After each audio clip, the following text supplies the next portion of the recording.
jaajëf waa Grand Yoff Asiko de Grand Yoff.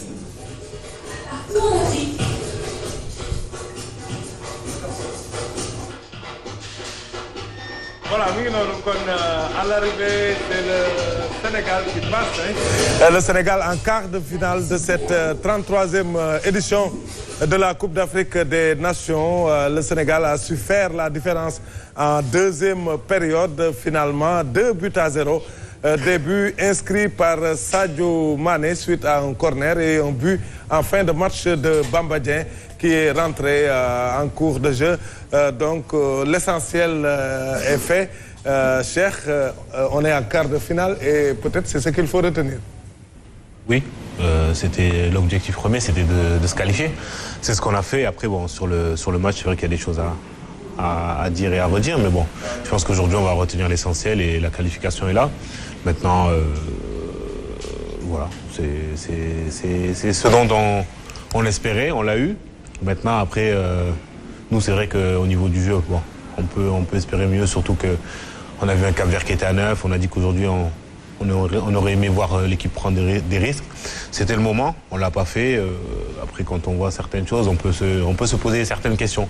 Mais bon, voilà, aujourd'hui, on va retenir l'essentiel, la qualification, mais il y aura toujours un mais. Toujours un mais. Alors, Aline, qualification certes 2-0, mais on a tremblé jusqu'aux derniers instants du match, alors que le Cap-Vert, non seulement, on l'a dit, en première période était réduit à 10, mais en deuxième période aussi, le Cap-Vert s'est retrouvé à 9 avec l'exclusion de leur gardien de but. Mais malgré tout, on a tremblé quand même.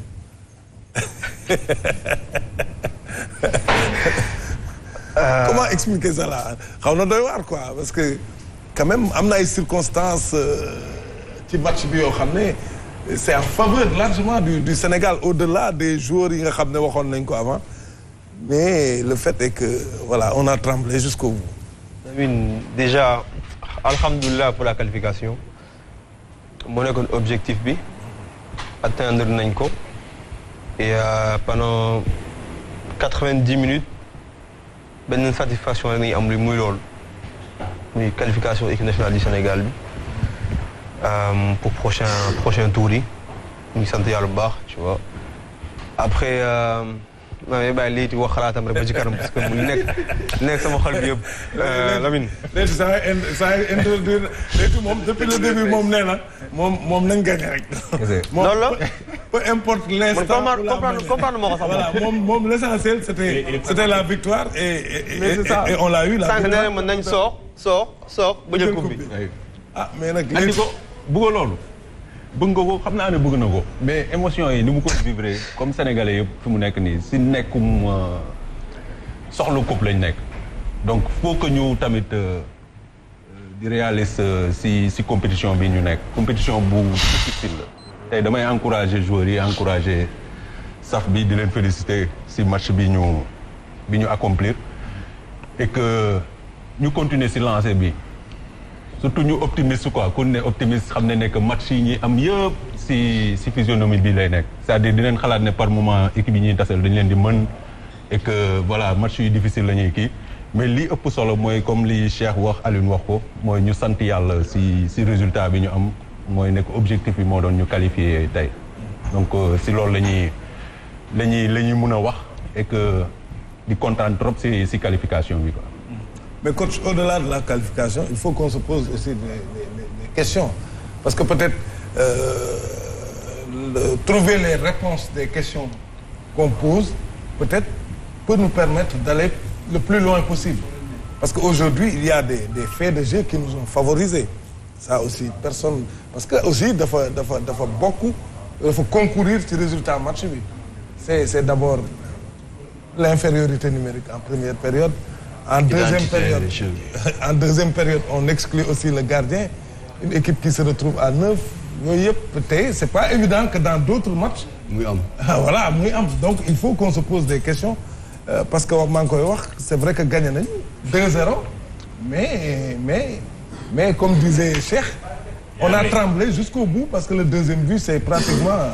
On n'est jamais serein. Voilà, c'est ça. Est-ce que aussi, voilà, moi je comprends pas en tant qu'entraîneur. Non, li ñuy retenir rek mooy qualification bi loolu c'est important quoi.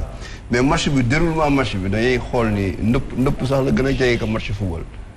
Parce que ñun wanewuñu loo xam ni war nañu gagner sa 2-0 devant un Cap-Vert très faible.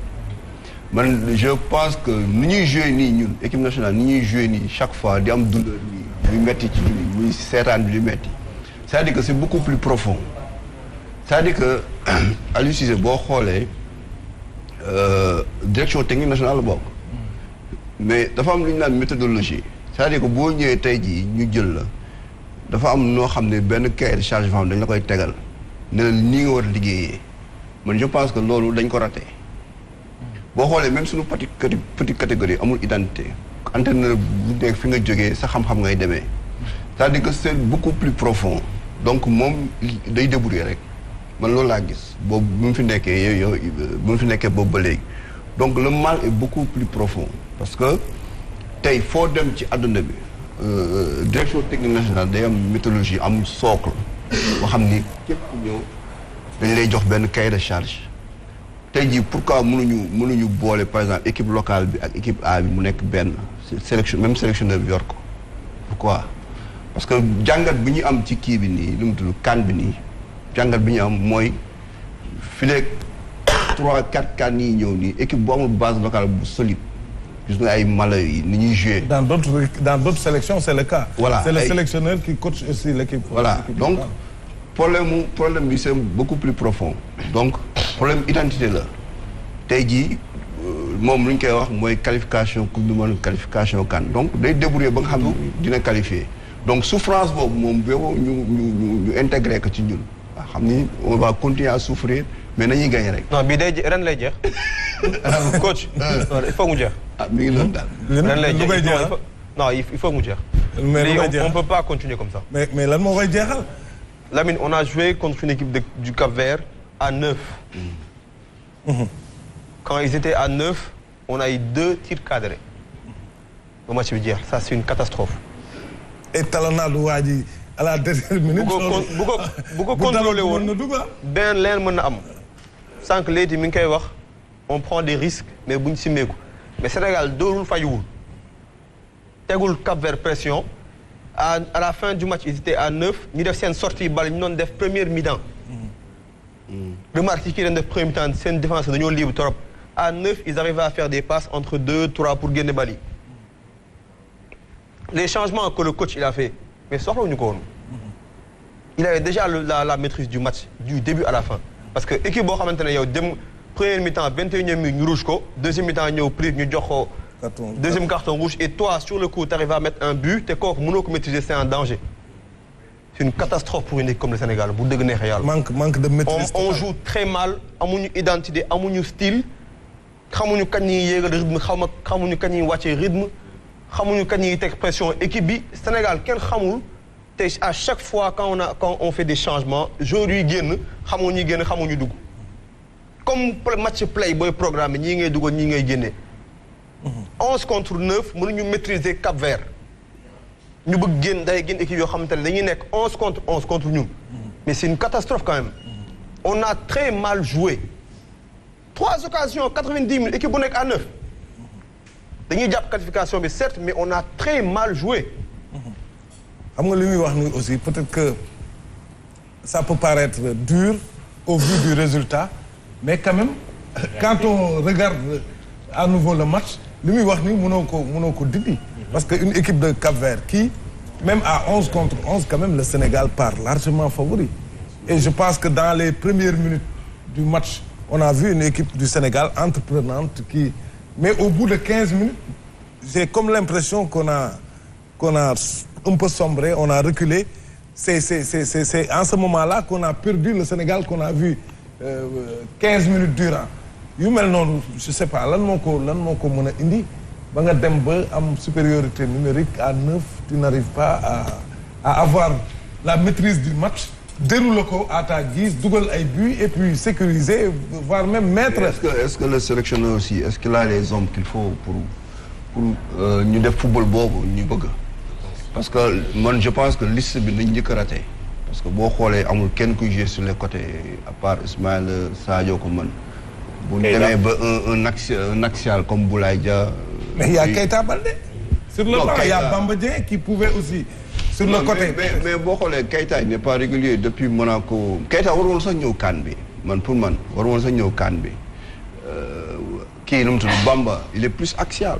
ñooñu ñëpp seen club ils sont dans l'axe Boulaye il est dans l'axe donc liste bi nañu faussé tey jii lu ñu mënoon def ba scorer dugal ay buts yu bëri il faut des hommes sur les côtés mais tey jii kan moo ko mën fi ah. waaye am na des mais équipe buy jouer en inférieur bu pare nekk bloc bas déséquilibre foofu rek ñu ko mën a amee sur les côtés mooy li ma doon wax première période di mitrailler kii bi centre yi jógee ci côté di surface. oui ñëw mais même bu fekkee amoo ay joueurs de côté comme Ismaïla Sarr peut-être un peu comme Crépin mais tu as toujours la possibilité de réajuster tactiquement pour permettre à tes latéraux quand même de pouvoir monter et d'amener ces centres-là parce que football aussi est-ce que le système c'est l'éternelle discussion. Est-ce que le système on met le système en fonction des hommes disponibles ou on conçoit un système alors qu'on n'est pas sûr de pouvoir l'animer. C'est-à-dire yow question boobu ngay poser aujourd'hui peut-être on n'a pas Ismaïla Sarr on n'a pas Crépin mais je pense que il appartient maintenant à l'entraîneur par rapport ak posture joueur yi mu yor mu xool ban adapté système am pour que mu dox. mais xam nga loolu bu fekkee par exemple un club mënu nga ko def mais lui il est sélectionneur. c'est-à-dire mais il est sélectionneur depuis 6 ans aussi. waaw ça c'est pas rien day tànn dans le monde c'est sa 3e coupe d'Afrique aussi.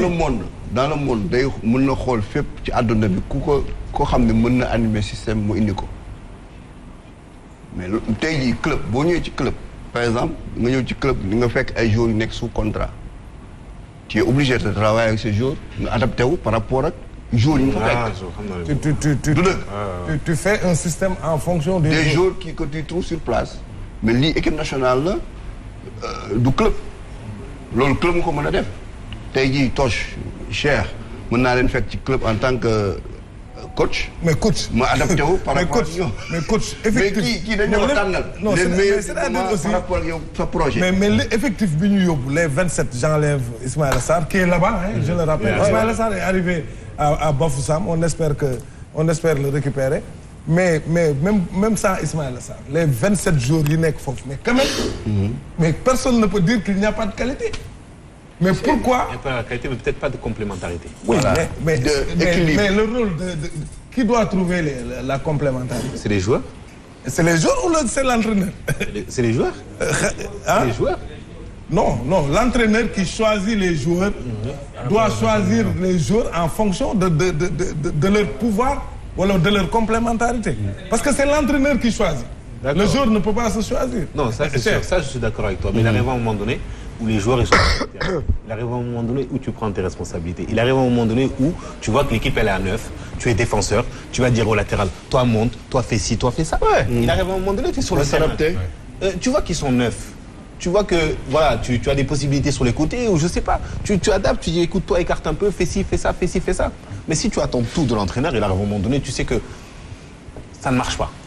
Tu vois que ça ne marche pas sur le terrain. Est-ce que c'est pas l'effet contraire aussi? Est-ce que les joueurs aussi ne sont pas assujettis aux consignes de l'entraîneur? Parce que autant on peut dire que les joueurs... À 11 contre 11, ils te donnent des consignes, à 10, mais à 9, prends tes responsabilités. Mais on a vu l'équipe jouer à 11 contre 10. Parce que Cap-Vert, ni joué à 9, le coach de. Oui, mais on a vu... joueurs yi équipe bi, joueurs yi jël responsable de xam nañ lii 1-0 Sénégal dugal leen benn 1-0 2-0 c'est le même score dañuy toog rek. Ils ont pris la responsabilité jéem a jouer sans le Sénégal di am occasion di centre na dugg ci. mais xamul lu tax parce qu'ils en voulaient plus. xamul lu tax ma wax loolu.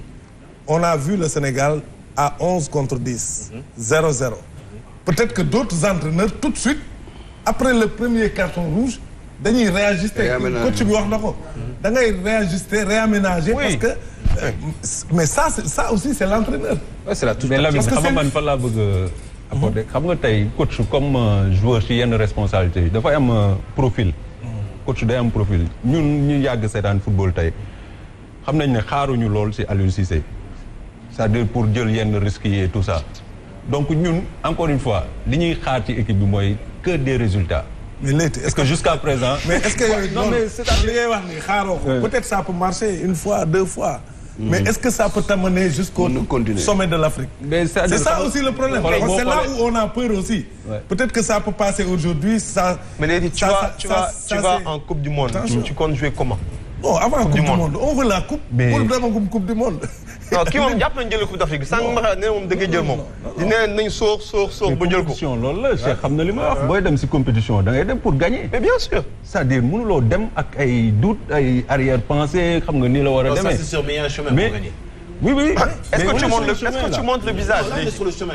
C'est sur le chemin, hein. Attention. Hein.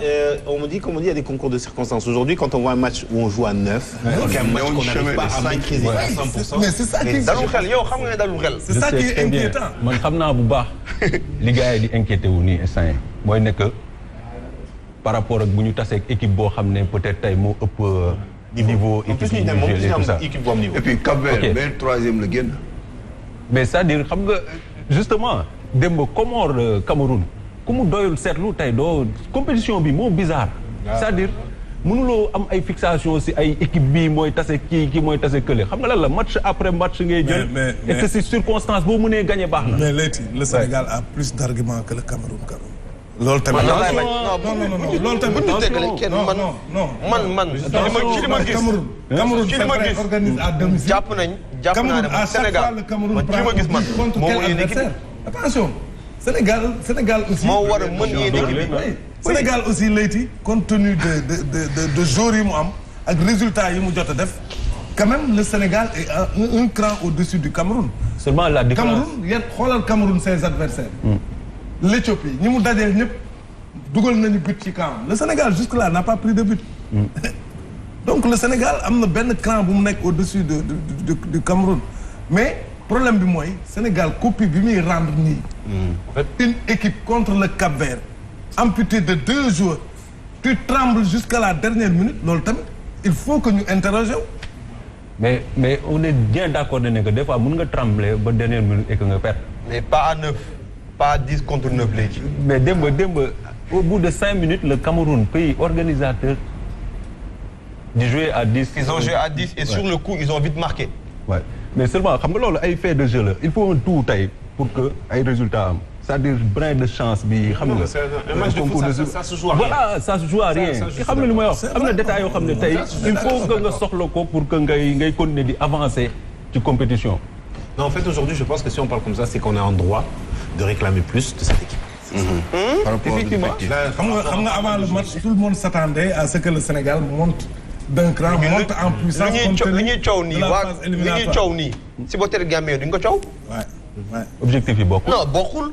benn équipe ay supporter Malawi duñ toog di kaas ñuy kaas nii parce que amul li ñu am. ñun ay supporter Sénégal ak joueur ñu am Sénégal fi mu toll. premier nga nekk classement mondial Afrique non. mais léegi au moins boo taxawee jouer équipe sax. il montre un bon visage c'est tout. xam nga lu la may classement premier boobu. say résultats. c'est pas le football que tu. xam nga c'est-à-dire xam nga foog tamit. du football bu ñuy gis.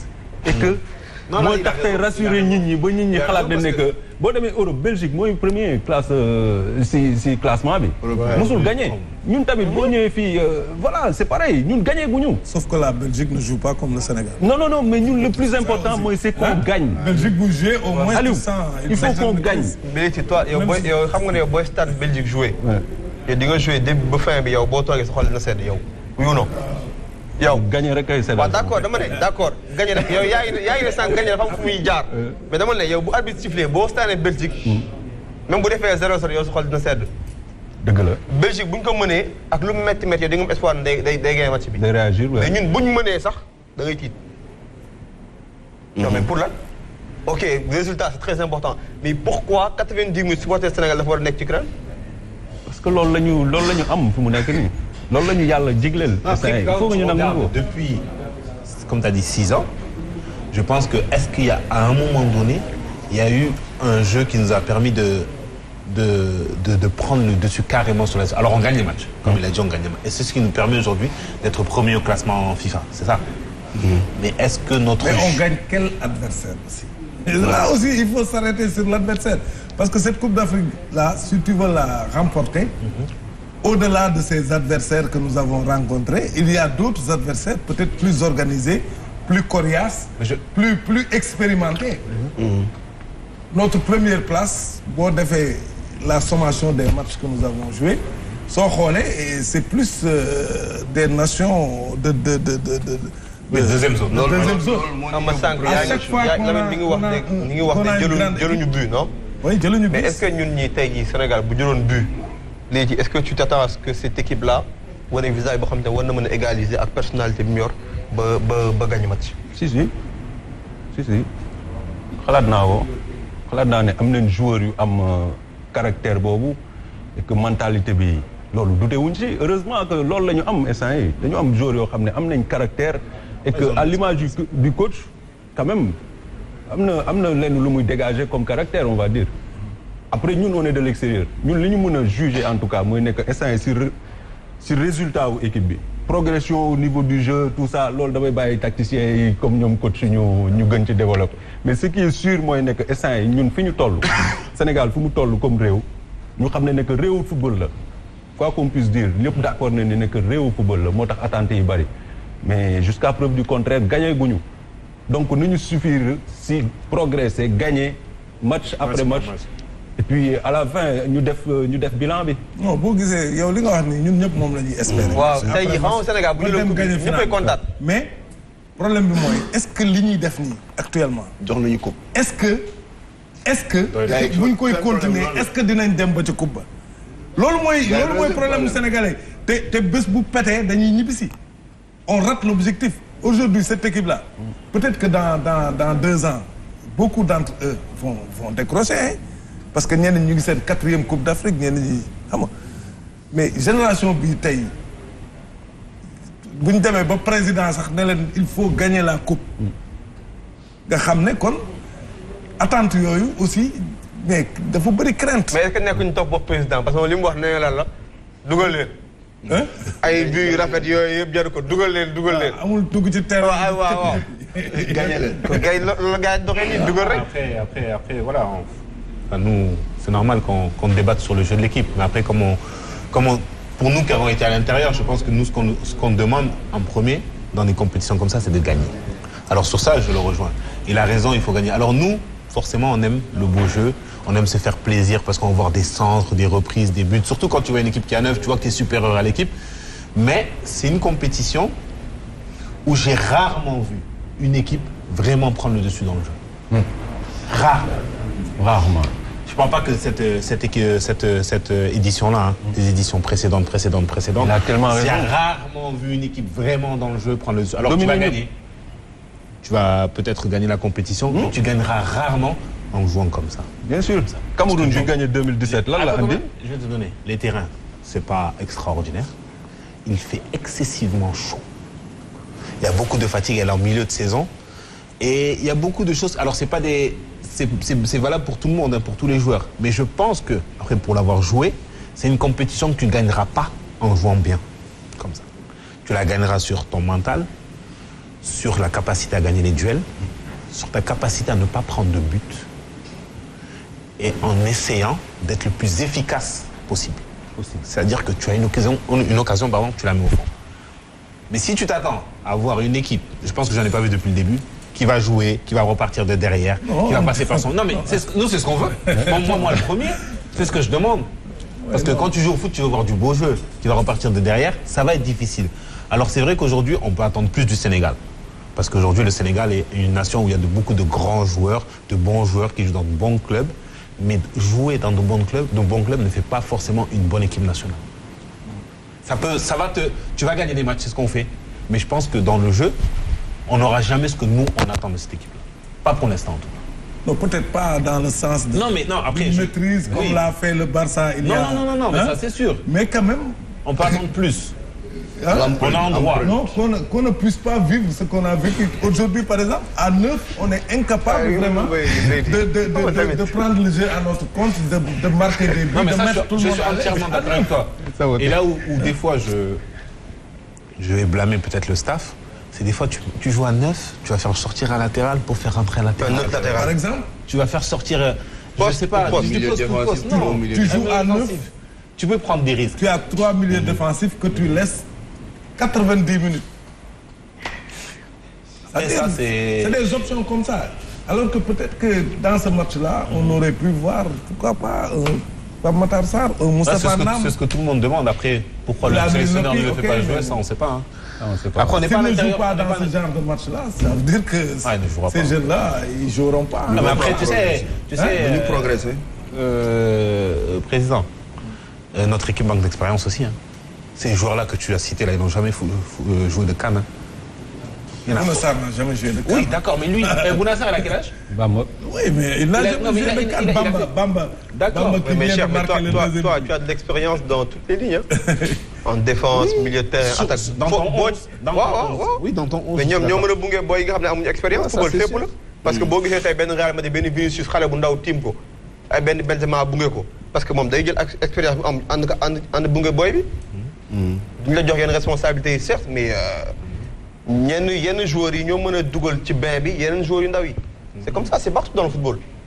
Coach, yow tu penses que malgré inquiétude yi. non man mooy li ma la sànga gis nga souffrance bi on peut aller au bout. dañ ko tàmm. Parce que là on est en quart mais on avance c'est vrai que Leyti comme dit Leyti là on est en quart de finale. On est à 3 matchs de la coupe c'est laborieux.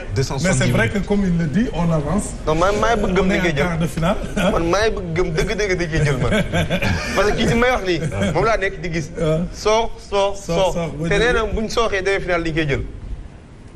Inch'Allah. waaw mais tamit attention. non mais bu ñu demee quart de finale aussi le niveau sera beaucoup plus relevé aussi loolu tamit il faut ñu sóor ko. Mais après moi je sais aussi une chose que je pense que plus le niveau va être élevé, plus le Sénégal sera capable d'élever son niveau. Normal. Alors c'est dur à croire quand tu vois des matchs comme ça. Ouais. Mais c'est ce qu'on avait dit au sortir du premier tour. On espérait tous. Non mais attends. Xam nga gars yi tamit bu ñëw rek dañuy bëgg a fàttali li ñu waxoon. ñun bi premier tour bi jeexee on était là. On espérait tous que deuxième phase mooy ñëw. changement Mais si on regarde le match d'aujourd'hui, quand on dit la vérité, c'était à 9. Dans les 15 premiers. Non, même dans 10, on va dire, dans l'ensemble du match, c'était mieux que les autres matchs, qu'on se dise la vérité. Mais avec des circonstances. Oui, bien sûr. Non, mais ça fait partie du jeu. Mais c'est le Sénégal qui l'a provoqué. S'il y a des rouges, Sadio Mané est parti mettre sa tête jusqu'à sortir du match, non? Oui. Donc c'est lui qui l'a provoqué. Le premier carton rouge, il met le pied, l'autre il met son pied au-dessus, c'est lui qui l'a provoqué. Donc c'est le Sénégal qui a provoqué les erreurs du Cap-Vert. Ouais. On est d'accord. Donc aujourd'hui, on va pas se plaindre des cartons rouges du Cap-Vert. Ils sont là et c'est comme ça. Donc je pense que même par rapport à ça, il y a eu de l'amélioration un petit peu. Alors on a manqué d'efficacité, on ne s'est pas créé beaucoup d'occasions. On a gagné, c'est l'essentiel. Mais après, je pense que par rapport aux autres matchs, il y a eu quand même du mieux. Alors, gars yi statistique satisfait hein. Deuxième période hein. waaw match bi c'est pareil comme la première mi-temps. Possession 65% encore. Nombre de tirs que li ma décevoir mooy à 9 2 tirs cadrés nañu am ce que Aliou disait c'est catastrophique. C'est le but plus un autre tir. waaw c'est catastrophique mais bon ñu jàpp Aliou Cissé lu mu wax conférence de presse l'autre jour nee na il reste fidèle à ses principes. C'est ce qu'il a dit. C'est ce qu'il a dit. Il ne change pas d'idée. Ça c'est que il avait dit qu'il prendrait des risques. wax na ko conférence bi passé nee na on va essayer de prendre le plus de risques mais day yam ci style mais il a pas pris de risque. Non, il prendra jamais de risque Aliou. Aliou Cissé pendant 6 ans du tey lay jël risque. Si man joueurs yi rek laay wax joueurs yi ñoo war a élever seen niveau de jeu mais Aliou Cissé amatuñu lu ñu ko wax animation bi joueurs yi ñoo koy def dans le terrain du Aliou Cissé à 8 Aliou Cissé mënul waa 9 Aliou Cissé mënul ne joueur bi fait ça ñoom ñoo war a élever seen niveau de jeu franchement. Thierno, j'aimerais t'entendre. Thierno, c'est un jeune passionné de football. Li ma neex ci moom mooy day fight moom ataaya lay jaay Thierno foo koy jaayee tey nag da nga waroon indaale caayan bi de ah man pour man andi nga ko sax mais. Asalaamaaleykum bonsoir à la prochaine incha allah loolu dina ñëw prochaine waaw am ci satisfaction si match bi mais pour man qualification bi awma si lu ma bett quoi parce que Sénégal Cap-Vert bi mooy 20e match ñuy def rencontre Sénégal am si je pense que 19